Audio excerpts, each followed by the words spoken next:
వాయుపుత్రుడి అల్లరి చేష్టలకు సృష్టే స్తంభించిపోయిందా? ఆంజనేయ ప్రభంజన వేగాన్ని ఇంద్రుడు ఎందుకు అడ్డుకున్నాడు?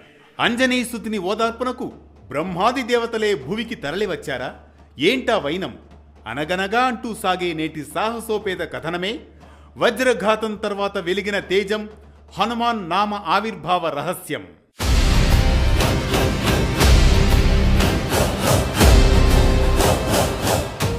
అనగనగా అది త్రేతాయుగం. ఆంజనేయుని బాల్యంలోని సమయం.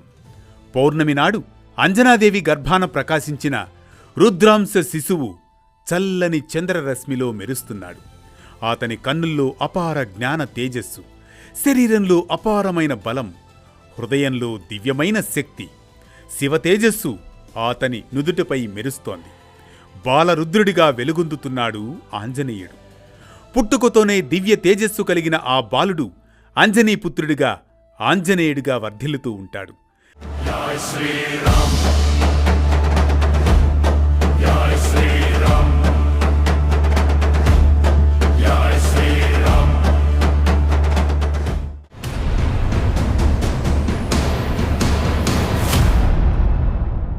జన్మతః బలసంపన్నుడైన ఆంజనేయుడు వనంలో చెట్టు పుట్టల మధ్య సహజసిద్ధంగా ఆడుకుంటూ ఉంటాడు. ఋషుల పట్ల అల్లరి చేస్తూ ఉంటాడు. చిన్న వయసులో తన కొంటె స్వభావంతో మునుల తపస్సులకు తెలియక భంగం కలిగిస్తూ ఉంటాడు. వారి యజ్ఞకుండాలలో రాళ్లు వేస్తూ ఉంటాడు, ఆటంకాలు కల్పిస్తూ ఉంటాడు. ఈ అల్లరి కారణంగా ఋషులు మునులు హనుమంతుడిపై అంజనాదేవికి ఫిర్యాదు కూడా చేస్తూ ఉంటారు. ఒక్కోసారి శపిస్తూ ఉంటారు. అలా జరగడం వల్లనే ఆంజనేయుని అమూల్యమైన శక్తులను తనను తానుగా తాత్కాలికంగా మరిచిపోయేలా శాపానికి కూడా గురవుతాడు ఆ దశలో ఆంజనేయుడు. ఈ అల్లరి పనులతో హనుమంతుని బాల్యం చాలా చురుకుగా, శక్తివంతంగా ఉంటుంది. కాని గురువుల శాపం వల్ల తన శక్తులను మర్చిపోయినా అతని సహజమైన శక్తి, చురుకుదనం ఎప్పుడూ ఉంటూనే ఉంటాయి. అలాంటి తరుణంలో తన బలం గురించి మరొకరు ఎవరైనా గుర్తు చేస్తే తప్ప అవి ఆంజనేయుడికి గుర్తుకురావు. అలా శాపానికి కూడా గురవుతాడు ఆంజనేయుడు. ఒకనాడు వనంలో హనుమంతుడి తల్లి అంజనాదేవి తపస్సు చేసుకుంటూ ఉంటుంది. చిన్నతనంలో హనుమంతుడు ఒంటె కోసం మారాన్ చేస్తాడు. తల్లి అంజనాదేవి ఆంజనేయుని చేతులకు కాళ్లకు బేడీలు వేసి కుదురుగా కూర్చోమంటుంది. అలా అంజనాదేవి ఆనాటి ఆంజనేయుని అల్లరిని కొంత కట్టడి చేస్తూ ఉంటుంది. అలాంటి ఆంజనేయునికి ఆకలి మాత్రం ఎక్కువే.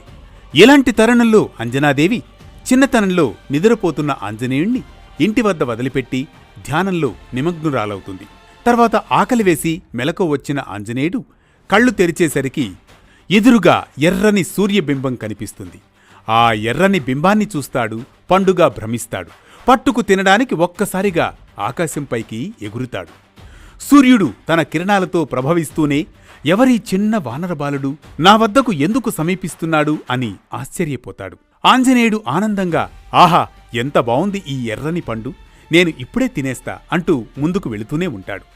రివ్వుమని వాయు మనోవేగాలతో సూర్యుడి వైపు దూసుకుపోతున్న ఆ బాలుణ్ణి దేవతలు, మునులు, రాక్షసులు అందరూ ఆశ్చర్యంగా చూస్తూ ఉంటారు. మహాశక్తిమంతుడైన ఆంజనేయుడికి సూర్యుడి వలన వేడి తగలకుండా వాయువు అతని చుట్టూ చల్లబరుస్తూ ఉంటుంది. సూర్యుడు కూడా ఒక్కసారిగా తన వైపుకు దూసుకొస్తున్న పిల్లవాణ్ణి గమనించి పెద్దవాడైన తర్వాత అనేక ఘనకార్యాలు చేసే మహత్తర వీరుడిగా గుర్తిస్తాడు.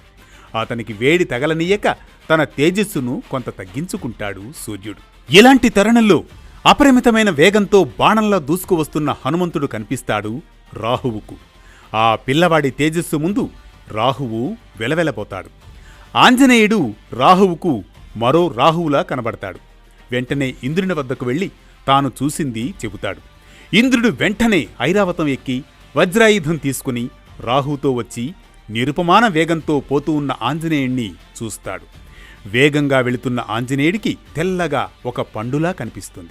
దాన్ని చప్పున అందుకోబోతాడు ఆంజనేయుడు. ఇంద్రుడు ఆగ్రహంతో వజ్రాయుధాన్ని ఎత్తి గట్టిగా ఆంజనేయుడి మొహంపైకి విసురుతాడు. ఆ వజ్రాయుధ ఘాతానికి ఆంజనేయుడి ఎడమ చెంపకు బాగా నొప్పి కలిగి స్పృహ తప్పి కిందకు జారి ఒక పర్వతంపై పడిపోతాడు. ఈ తరుణంలో అంజనాదేవి పరిగెత్తుకుంటూ వచ్చి తన పుత్రుణ్ణి ఆందోళనతో కన్నీరు మున్నీరవుతూ హత్తుకుంటుంది. అంజనాదేవి బాధతో విలవెల్లాడిపోతుంది. బిడ్డకు దవడ చొట్టపడిందని ఆందోళన చెందుతుంది. వాయుదేవుడికి ఇంద్రుడు చేసిన పనికి ఆగ్రహం కలుగుతుంది. లోకాలలో గాలి లేకుండా స్తంభింపజేస్తాడు. సకల ప్రాణులు ప్రాణవాయువు లేక దేహాలు స్తంభించిపోతాయి. దేవతలందరూ వెళ్లి జరుగుతున్న ఘోరం గురించి బ్రహ్మదేవుడికి వివరిస్తారు. అప్పుడు బ్రహ్మాది దేవతలు హనుమంతునికి అనేక వరాలిచ్చి వాయుదేవుని శాంతింపజేస్తారు. బ్రహ్మ ఆంజనేయదేవి వద్దకు వారిని వెంటబెట్టుకుని వెళతాడు. ఆమె బాల హనుమంతుని ఒడిలో పెట్టుకుని పెద్దగా ఏడుస్తూ ఉంటుంది. బ్రహ్మను చూసి వాయుదేవుడు పాదాలకు నమస్కరిస్తాడు. బ్రహ్మ అతణ్ణి దీవించి తన హస్తాలతో బాలహనుమను ఒక్కసారి నిమరగానే అతని శరీరంపై గాయాలు మాయమైపోతాయి. దేహం ప్రకాశవంతమవుతుంది. బ్రహ్మ స్పర్శలోని మహత్తు వల్ల ఆంజనేయుడు నిద్రలోంచి లేచినవాడివలే లేస్తాడు. వాయుదేవుడు సంతోషించి తిరిగి గాలిని లోకాలలోకి ప్రసరింపజేసి ప్రాణుల్ని రక్షిస్తాడు. లోకంలో వ్యవస్థ మళ్లీ సక్రమంగా పనిచేయడం జరుగుతుంది. అలా హనుమాన్ అనే పేరుకు వికృతమైన దవడతో ఉన్నవాడు అని అర్థం. ఇలా ఆంజనేయునికి చిన్నతనంలో తగిలిన దవడ గాయం వల్లే హనుమ అనే పేరు వచ్చిందని మన పురాణాలు చెబుతున్నాయి. అందుకే ఆంజనేయుని హనుమంతుడు, వజ్రాయుధ హనుమంతుడు, హనుమాన్ అని కూడా పిలుస్తారు. ఇది వజ్రఘాతం తర్వాత వెలిగిన తేజం, హనుమాన్ నామ ఆవిర్భావ రహస్యం. ఈ కథనం మనకిచ్చే సామాజిక సందేశం ఒక్కటే: అపార శక్తి ఉన్నవారికి కూడా వినయమే కవచమని. చిన్న వయసులో చేసిన అల్లరి వల్ల వచ్చిన శాపం, ఆ శాపం తొలగేందుకు గురువుల అవసరం, ఇవన్నీ మనిషిలో శిక్షణ, నియంత్రణ, మార్గదర్శనం ఎంత ముఖ్యమోనని. ఒకరి బాధ సమాజానికంతా ప్రభావం చూపుతుందని, అలాగే పిల్లల శక్తిని, ప్రతిభను ప్రేమతో సానుకూలంగా దారి చూపుతూ పెంపొందిస్తే వారే మహావీరులవుతారని.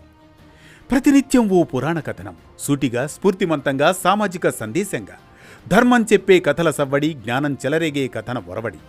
అనగనగా అంటూ మళ్లీ రేపు పలకరిస్తుంది ఆరుబయట వెన్నెల్లో జోకొట్టే కథల్లా వేటు న్యూస్.